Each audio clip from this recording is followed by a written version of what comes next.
One of the seminal performers in Golden Age WWF, and in fact the greater WWE book of history, is Ted DiBiase. The $1 Million Man left an indelible mark in an organisation already chock full of unforgettable characters, and is a first ballot Hall of Famer for a laundry list of reasons. Throughout his multiple decades of involvement in wrestling, DiBiase was a champion virtually everywhere he went, including in the World Wrestling Federation. But a closer examination of DiBiase's Golden Hall leads to an interesting discovery. When it comes to DiBiase's collection of singles championships, no other wrestler has ever pulled off what the veteran heel achieved. It's a title history unlike anybody else's in the history of professional wrestling. I'm Jack from Cultaholic, and this is the story of Ted DiBiase's unusual title history.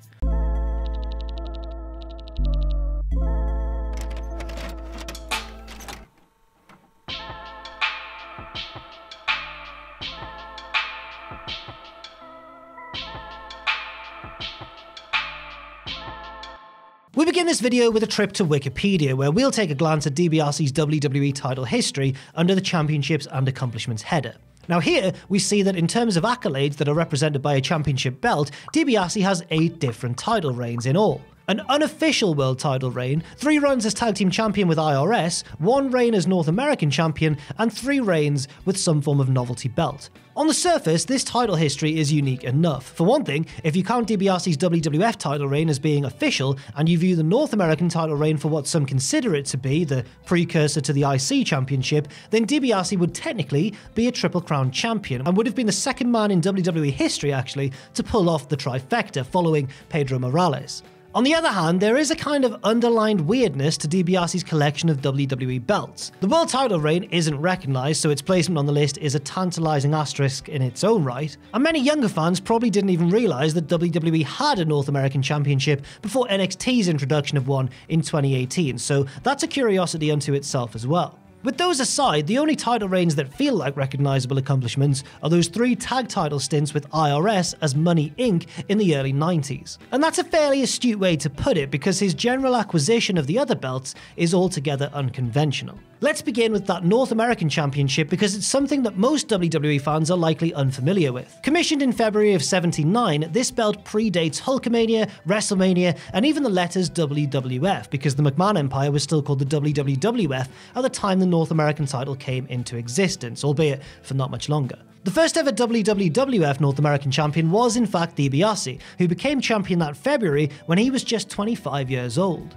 The adopted son of Iron Mike DiBiase was a 5-year pro with a great career ahead of him, and picking up a secondary belt in New York was a nice feather in his cap to have at such a young age. It's also interesting to see DiBiase have golden success in the WWF a full 8.5 years before returning as the bearded, blonde-maned aristocrat with the shimmery tuxedos and wads full of dollar bills. It's actually hard to reconcile that 1979 version of DiBiase and the golden era version as the same person. So what territorial roughneck did white meat babyface DiBiase slay to become the first North American champion? Was it Greg Valentine, Stan Stasiak, maybe even Ivan Koloff? How about none of the above, or even anyone at all? There was never a tournament or even a top contenders match for the belt. DiBiase just showed up to a TV taping in Allentown, Pennsylvania on February 13th that year and was simply declared the first ever North American champion. In the days before the internet and the deeper savviness among the general wrestling fanbase, you could still get away with that sort of thing.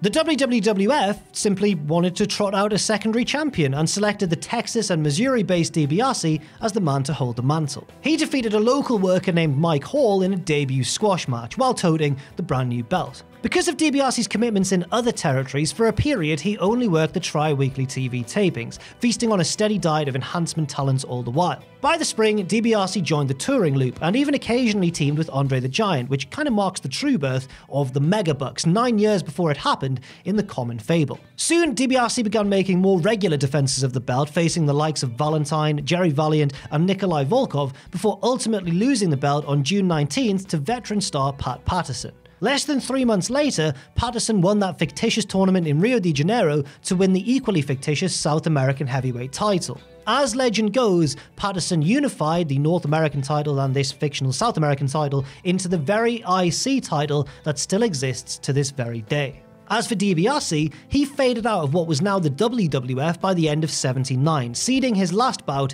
to a young muscle-bound heel by the name of Hulk Hogan. And it's weird to think just how different the dynamic would become for those two in 8 years' time. Speaking of, let's jump ahead 8 years to when Dibiase received the career break that came to define him. In 1987, while negotiating to sign with Jim Crockett's NWA, Dibiase received a more substantial offer from the WWF, with the promise of a grandiose and ambitious character, the $1 Million Man. And indeed, he became the $1 Million Man, the walking embodiment of 1980s greed, materialism, and self-indulgence. Using his bottomless wealth, Dibiase would buy his way into whatever he wanted, making overt demonstrations to the nearby common folk that he was better than them.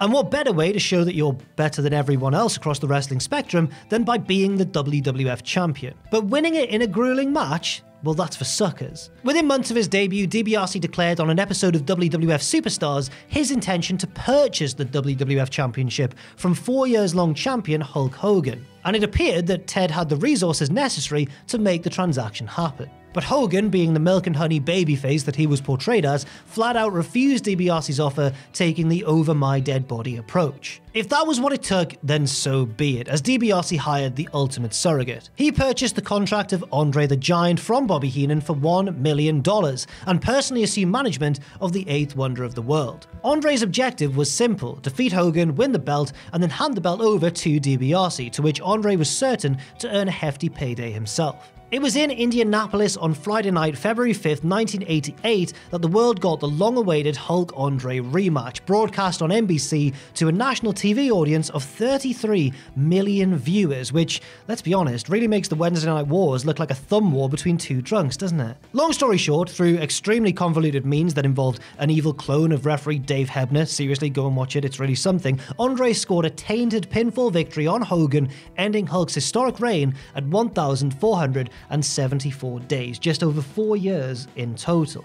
Within mere minutes of Andre holding up a belt that looked like a wristwatch in his colossal hands, he verbally declared that he was surrendering the title to a jubilant Dibiase, who quickly had the belt fastened around his waist. 8 days later, WWF President Jack Tunney announced that the world title cannot be transferred in that manner, and so he was invalidating the switch, holding up the championship. And while this would certainly dispute the claim that Dibiase was ever truly the WWF champion, thousands of fans in Los Angeles have a counter to that claim. That's because on Monday night, February the 8th, in between the Hulk-Andre match and Jack Tunney's ruling, Dibiase actually defended the belt at a house show in LA, defeating a future client of his, Bam Bam Bigelow. Yes, Dibiase was formally announced as the current, reigning and defending WWF champion at a sanctioned WWF card and competed in a recognised title defence. And while the belt was vacated to continue the story, that title match remains a small but significant part of WWE lore. For the next year, Dibiase tried to regain the belt that he'd paid for, but couldn't get the desired return on his investment. He lost in the final round of the championship tournament at WrestleMania 4 to Macho Man Randy Savage, and went on to lose to Savage in rematches for months after the fact, including a pretty awesome steel cage match at MSG that June. So Dibiase did what most would do in this scenario, particularly those with obscenely disposable resources. He bought his own championship belt. But in the days before any Joe Sixpack could go online and buy a European title replica via PayPal, Dibiase had to go a different avenue towards acquiring a custom championship. And that's exactly what he did. In early 1989, Dibiase appeared in a series of vignettes in which he was visiting a jeweler in Greenwich, Connecticut, and had commissioned a belt befitting of his wealth and stature. The final vignette proved especially memorable, not only for Dibiase entering the jewelry store while wearing a Dracula cape, but for his borderline orgasmic reaction to first laying eyes upon the finished product. We've all got excited over belts, come on now. This was the creation of the $1 Million Championship, a gold-plated, cubic zirconia-laden beauty that cost about $50,000 to produce, but in kayfabe, the gold and diamonds required was said to be worth that namesake $1 million. As gaudy as it was character-centric, the $1 Million title is undoubtedly one of the most memorable gimmicks of its day. In terms of personality and vanity, the belt represented high society just as much as the FTW title represents grit and grind. While the belt was mostly a prop to accentuate Dibiase's pomposity, it actually was defended on occasion. Dibiase outlasted sworn enemy Jake the Snake Roberts via countout at WrestleMania 6 in order to save his precious property. Over a year later, however, Dibiase dropped the $1 million title to former bodyguard Virgil in an emotionally charged battle at the 1991 SummerSlam, a match that stands as counter-argument to any claims that Virgil never had any great moments. He had this one. Virgil's title win over his reprehensible former boss was a true feel-good moment, but it didn't last. Less than 3 months later, Dibiase defeated Virgil in the run-up to Survivor Series to get the novelty belt back. It marked the first time that Dibiase had officially won a championship in WWF through a match that he participated in. Mind you, to this point, we've discussed 3 preceding title reigns of his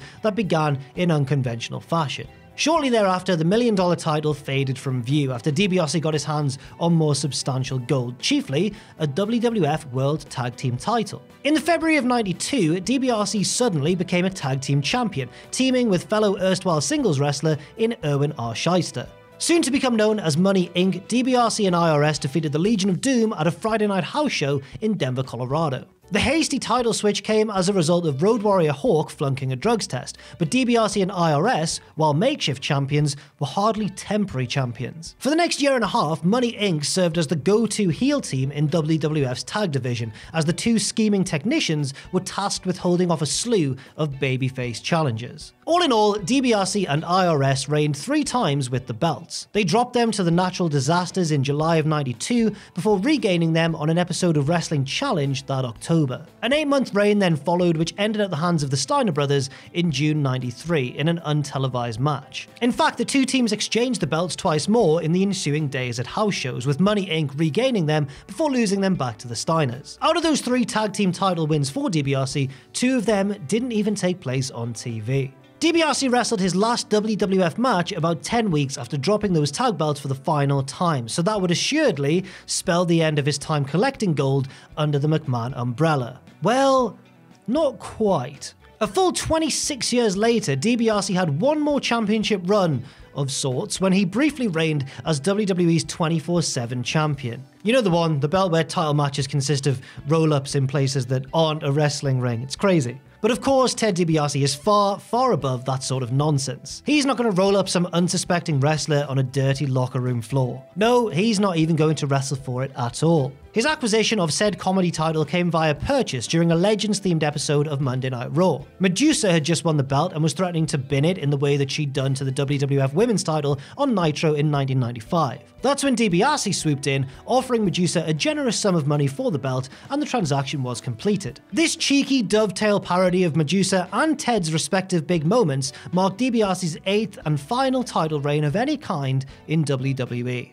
So to summarise once more, that haul of gold includes 3 tag title reigns, 2 times holding his customised $1 million belt, 1 reign as the 24/7 champion, 1 reign as the North American champion, and a disputed tenure as WWF champion. Putting aside those 3 tag title reigns with IRS and focusing solely on the singles gold, you're left with 4 different belts in all: the $1 million, 24/7, North American, and kind of the WWF championship. And it's here that we realise Dibiase pulled off something unbelievably unique. He held 4 different singles championships in WWE without winning any of them in an official match. Yes, he did regain the $1 million title from Virgil in an actual match in late '91, but his initial reigns with each of those 4 belts were realised without his participation in an in-ring encounter. On 3 occasions, Dibiase purchased the belts, 2 from active title holders, 1 from a jewellery store, and the other was just given to him as a simple means of suddenly introducing a secondary title. How many other wrestlers could possibly share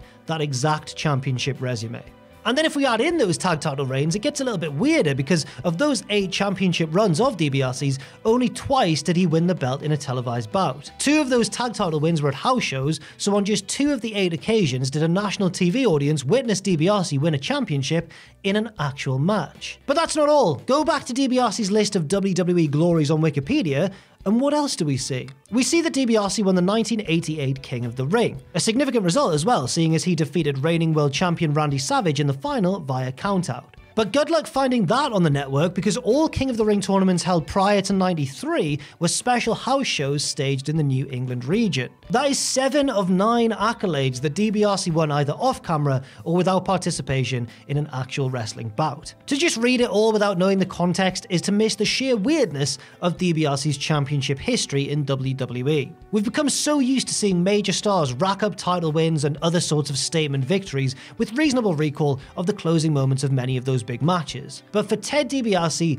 easily one of the most visible and prolific stars of one of WWE's most popular eras, it's a different story. That isn't to say that Dibiase was somehow shortchanged by doing things this way, mind you. It's certainly in the character of the $1 Million Man to shell out the cash for a great chunk of his championships rather than actually getting his hands dirty fighting for them. The whole winning 4 singles titles without actually wrestling for them feat is something that will never be duplicated in the wrestling industry, and perhaps it's fitting that it's Ted Dibiase who is the owner of that bizarre distinction. The man boasted of his unfettered ability to buy anyone and anything, but this amassing of gold is so unusually rare that it's virtually priceless.